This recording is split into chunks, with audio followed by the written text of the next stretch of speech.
सभी को जय मसीह की। प्रियो, आज हम देखेंगे लूका रचित सुसमाचार का पहले अध्याय का 33 वचन। और वह याकूब के घराने पर सदा राज्य करेगा और उसके राज्य का अंत न होगा। मरियम ने स्वर्गदूत से कहा, यह कैसे होगा? मैं तो पुरुष को जानती ही नहीं। स्वर्गदूत ने उसको उत्तर दिया, पवित्र आत्मा तुझ पे उतरेगा और प्रधान की सामर्थ तुझ पर छाया करेगी। और देख, परमेश्वर का पुत्र कहलाएगा। और देख, तेरी कुटुंबी इलिशिबा के भी बुढ़ापे में पुत्र होने वाला है। यह उसका जो बांझ कहलाती थी 6वां महीना है, क्योंकि जो वचन परमेश्वर की ओर से होता है वह प्रभाव रहित नहीं होता।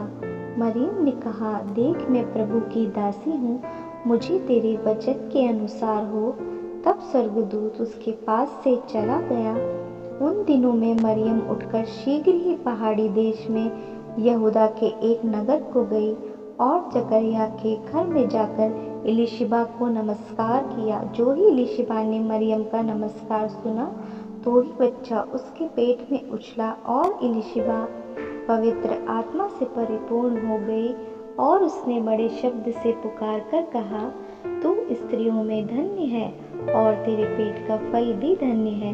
यह अनुग्रह मुझे कहाँ से हुआ कि मेरे प्रभु की माता मेरे पास आई?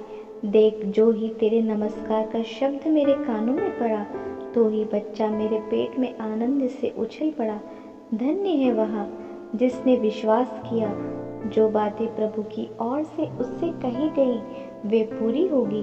तब मरियम ने कहा, मेरा प्राण प्रभु की बड़ाई करता है और मेरी आत्मा मेरे उद्धार करने वाले परमेश्वर से आनंदित हुई, क्योंकि उसने अपनी दासी की दीनता पर दृष्टि की है।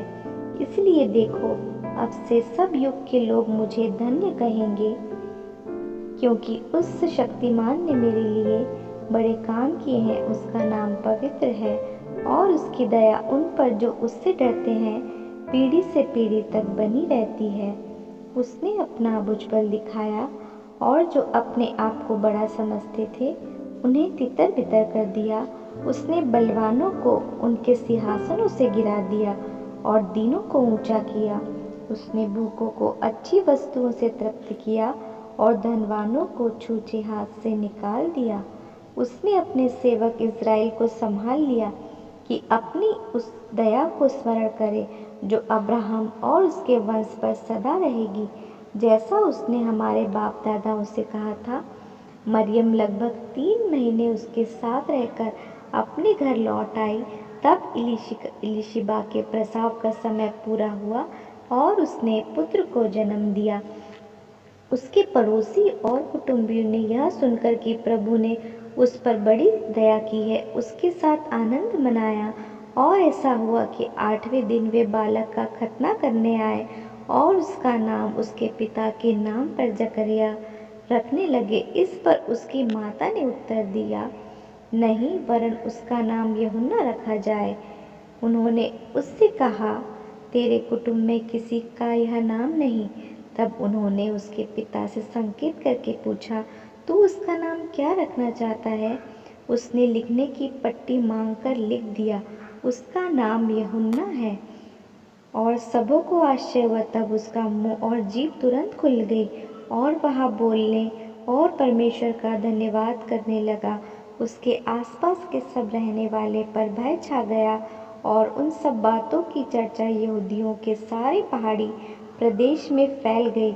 और सब सुनने वाले ने अपने अपने मन में विचार करके कहा, यह बालक कैसा होगा, क्योंकि प्रभु का हाथ उसके साथ था। इन्हीं वचनों के पर परमेश्वर हमें बहुतायत की आशीष दे। सभी मेरे प्रियों को जय मसीह की। प्रियो, वचन पे चले, वचन अमल करें। सभी प्रिय भाइयों बहनों को जय मसीह की।